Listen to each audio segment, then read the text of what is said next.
Welcome to సెన్సిటివి. నేను రవి. మనకి కేంద్ర ప్రభుత్వం గుడ్ న్యూస్ అయితే చెప్పడం జరిగింది. జిఎస్టీ రేట్లు చాలా వరకు తగ్గినాయి. దాంట్లో మనం ప్రధానంగా తెలుసుకోవాల్సింది ఏంటంటే, పాత స్లాబ్లు ఎలా ఉన్నాయంటే 5%, 12%, 18%, 28%గా ఉండేవి ఇంతకుముందు స్లాబ్లు. అయితే కొన్ని వస్తువులు డివైడ్ చేస్తారు. స్లాబ్లు అంటే ఏంటంటే కొన్ని నిత్యావసర వస్తువులకి తక్కువ జిఎస్టీ, అలాగనే లగ్జరీ ఐటమ్స్కి ఎక్కువ జిఎస్టీ అలా ఉండేది. ఇప్పుడు ఏం చేశారంటే కేవలం 5%, 18% స్లాబ్లు మాత్రమే ఉంచారు, మిగిలిన తీసేసారు. 40% స్లాబ్ కూడా ఉంది, బట్ అదేంటంటే లగ్జరీ ఐటమ్స్, అవి ఎక్కువ యూజ్ చేయరు వాటిని. అయితే దీంట్లో ఉన్న మనం తెలుసుకోవాల్సిన కొన్ని ముఖ్యమైన అంశాలు ఏంటంటే, ప్రధానంగా చూసుకుంటే బైక్లు ఎవరైతే కొంటారో 350cc కంటే తక్కువ, అంటే రాయల్ ఎన్ఫీల్డ్ బుల్లెట్ ఉంటుంది కదా, 350cc కూడా దాంట్లో ఎలిజిబులే. ఎంత శాతం తగ్గిందంటే దాదాపు 10% తగ్గింది. అంటే 10 నుంచి 15,000 రూపాయలు తగ్గుతుంది అనమాట. ఇప్పుడు ఏదైతే ఉందో, ఇప్పుడు సాధారణంగా మనం రెగ్యులర్గా వాడుకునే వస్తువుల్లో 5% జిఎస్టీగా ఉంది. ఆ స్లాబ్లో ఉన్నాయి రెగ్యులర్గా మనం సాధారణంగా వాడుకునే వస్తువులు. దాంట్లో చూసుకుంటే ప్రధానంగా షాంపూలు, హెయిర్ ఆయిల్, టూత్ బ్రష్, అలాగే బటరు, నెయ్యి, చీజ్, నమ్కీన్స్ అంటే ఉంటాయి కదా మనకి, చిప్స్, పాప్కార్న్, అవి చక్రాల టైప్లో ఉంటాయి కదా, అవి నమ్కీన్స్. తర్వాత పాస్తా, డ్రై ఫ్రూట్స్, స్టార్చ్, అలాగనే వెజిటేబుల్ ఎక్స్ట్రాక్షన్స్, అవి ఇవన్నీ కూడా 5% స్లాబ్లోనే ఉన్నాయి మనకి. అంటే చాలా తగ్గింది మనకి. ప్రైజెస్ కూడా చాలా డిఫరెన్స్ వస్తుంది. అయితే ట్రాక్టర్ స్పేర్ పార్ట్స్, అలాగనే బయో పెస్టిసైడ్స్, సోలార్ హీటర్లు, విండ్ మిల్స్, ఇవన్నీ కూడా 5% స్లాబ్లోకి వస్తాయి. నెక్స్ట్ చూసుకుంటే మనకి మెయిన్గా మనం ఎక్కువ ఉపయోగించేవి ఇవి 5% స్లాబ్లో ఉన్నాయి. అంటే 5% జిఎస్టీ ఉంటుంది దీనికి.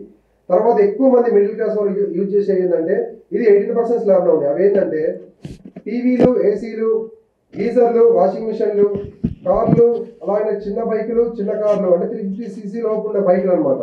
అలాగే చిన్న కార్లు అంటే పెద్ద ఫార్చునర్లు, అవి కాకుండా చిన్న కార్లు ఉంటాయి కదా, షిఫ్ట్ డిజైర్, వీటికైతే 50 నుంచి ₹1,00,000 మధ్యలో మనకి జిఎస్టీ అయితే తగ్గడం జరిగింది. చాలా మంచి విషయం. మిడిల్ క్లాస్ ఎవరైతే కారు కొనాలనుకుంటారో చిన్న కార్లు, వాళ్ళందరికీ ఇది మంచి విషయం. i20 కార్లు కానీ, అలాగే బెలినో కార్లు, తర్వాత షిఫ్ట్ డిజైర్ కార్లు, ఇలాంటివన్నీ కొనుక్కునే వాళ్ళకి 50,000 నుంచి ₹1,00,000 అయితే తగ్గింపు అయితే జరిగింది జిఎస్టీ మినహాయింపు. తర్వాత ఇవన్నీ కూడా 18% స్లాబ్లోకి వస్తాయి. అలాగనే బస్సులు, మినీ బస్సులు, పబ్లిక్ ట్రాన్స్పోర్ట్ను ప్రోత్సహించేందుకు ఇవన్నింటిలో కూడా తగ్గించారు. 18% స్లాబ్లోకి తీసుకొచ్చారు. ఇట్లా 18% స్లాబ్లోకి తీసుకురావడం వల్ల ఏదైతే బైకులు, కార్లు ఇవన్నీ ఉన్నాయో వీటన్నిటి ధరలు తగ్గిపోయినాయి. అలాగనే 5% స్లాబ్లో ఏదైతే మన నిత్యావసర వస్తువులు ఉన్నాయో, షాంపూలు, అలాగే మన నమ్కిన్స్, ఏదైతే డ్రై ఫ్రూట్స్, ఇవన్నీ సపోజ్ ₹100 ఉంటే ఆల్మోస్ట్ అవి దగ్గర మనకి ₹80 నుంచి ₹90 మధ్యలో ఉంటాయి. దగ్గర చాలా పర్సెంటేజ్ తగ్గడం జరిగింది. ఇంకో విషయం, ప్రధానంగా మనం తెలుసుకోవాల్సిన విషయం ఏంటంటే, జిఎస్టీలో కేంద్ర ప్రభుత్వం గుడ్ న్యూస్ ఏంటంటే జిఎస్టీలు తీసేసింది ఇన్సూరెన్స్ల మీద. ఏదైతే టర్మ్ ఇన్సూరెన్స్, ఏదైతే హెల్త్ ఇన్సూరెన్స్ ఉంటుందో, ఈ రెండింటి మీద జిఎస్టీలు తీసేసింది. ఈ జిఎస్టీలు తీసేయడం వల్ల చాలా వరకు తగ్గుతాయి మనకి ఇన్సూరెన్స్ రేట్లు. అందుకోసమనే ప్రతి ఒక్కరు హెల్త్ ఇన్సూరెన్స్, టర్మ్ ఇన్సూరెన్స్ తీసుకోవడానికి అయితే ప్రయత్నించండి. టర్మ్ ఇన్సూరెన్స్ అంటే ఏంటంటే, చనిపోయిన తర్వాత ఎవరైతే నామినీగా ఉంటారో కుటుంబ సభ్యులు, వాళ్ళకి ఆ మనీ వెళ్తూ ఉంటుంది. అది టర్మ్ ఇన్సూరెన్స్. మీరు ఏదైనా ఉద్యోగం చేస్తే దానికి ఎలిజిబుల్. మంత్లీ ఇంత ఇన్కమ్ మీకు వస్తుంది అంటే, ట్యాక్స్ కడుతున్నారు అంటే మీరు ఎలిజిబుల్ అవుతారు టర్మ్ ఇన్సూరెన్స్ తీసుకోవడానికి. అది తీసుకోలేకపోతే అట్లీస్ట్ హెల్త్ ఇన్సూరెన్స్ అనేది తీసుకోవడానికి ప్రయత్నించండి. ఎందుకంటే ఈ రోజుల్లో మనం ఆరోగ్య సమస్యలు చాలా మంది ప్రతి ఇంట్లో జరుగుతున్నాయి. మనం హాస్పిటల్కి వెళ్ళిన తర్వాత అక్కడ లక్షల బిల్ అవుతాయి. చిన్న హాస్పిటల్కి వెళ్తేనే మనకు భయం. గవర్నమెంట్ హాస్పిటల్కి వెళ్ళాలంటే అక్కడ మంచిగానే ఉంటుంది, బట్ భయం, మనం వెళ్ళలేము.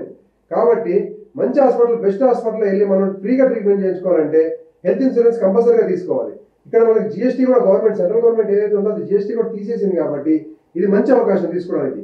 ఇంకా కొన్ని రోజులు లేట్ అయితే ఏమైందంటే ఇన్సూరెన్స్ పెంచే అవకాశం ఉంది ఇన్సూరెన్స్ కంపెనీలు. ఎందుకలా పెంచుతాయి అంటే, ఫర్ సపోజ్ ఇప్పుడు ఒక ₹10,000 ఇన్సూరెన్స్ ఉంది అనుకోండి, హెల్త్ ఇన్సూరెన్స్. ఇప్పుడు జిఎస్టీ తగ్గింది, జిఎస్టీ తగ్గితే ఒక 8,000 వచ్చింది అనుకోండి. ఇప్పుడు ఆ ₹8,000 ఇన్సూరెన్స్ని మనం తక్కువ తీసుకున్నామంటే okay, no problem. Health insurance కంపెనీలు కూడా ఇంత సడన్గా దాన్ని పెంచలేవు. అదే కొంతకాలం తర్వాత హెల్త్ ఇన్సూరెన్స్ ఎలా ఆలోచిస్తాయి అంటే కంపెనీలు, ఎట్లాగా 10,000 ఇన్సూరెన్స్ 8,000 వచ్చింది కాబట్టి మనం ₹1,000 పెంచుదాం. జిఎస్టీ తీసేశారు కాబట్టి గవర్నమెంట్ వాళ్ళు, మనం ₹1,000 పెంచి 9,000 చేద్దామనే ఆలోచనలో పడే అవకాశం ఉంది వాళ్ళు. ఎందుకంటే ఎవరి బెనిఫిట్ వాళ్ళు, ఎవరి కంపెనీ ప్రాఫిట్లో ఉండాలని వాళ్ళు కోరుకుంటారు కాబట్టి వాళ్ళు ఆలోచించే ఇది ఉంది, అవకాశం ఉంది. కాబట్టి వీలైనంత వరకు మీరు మిడిల్ క్లాస్లో ఉంటున్నారు కాబట్టి, మిడిల్ క్లాస్ పీపుల్స్ ఎవరైతే ఉన్నారో వాళ్ళు బైకులు కొనుక్కోవాలన్నా, కార్లు కొనుక్కోవాలన్నా, ఈ ఏదైతే ఇన్సూరెన్స్ ఉన్నాయో, హెల్త్ ఇన్సూరెన్స్, టర్మ్ ఇన్సూరెన్స్, ఈ 4 అయితే మైండ్లో పెట్టుకోండి. ఎందుకంటే మిగిలినవి ఈ 5% స్లాబ్లు అయితే అవన్నీ నార్మల్ మన రెగ్యులర్ వాడుకునే షాంపూలు, పౌడర్లు ఇవన్నీ వస్తాయి. మనం 40% స్లాబ్లో ఏదైతే వాటి జోలికి మనం బాగా లగ్జరీ ఐటమ్స్, వాటికైతే మన సాధారణ ప్రజలు అయితే వెళ్ళరు. ఇక్కడ జిఎస్టీ అనే విషయం చాలా మంది కన్ఫ్యూజ్ అవుతున్నారు.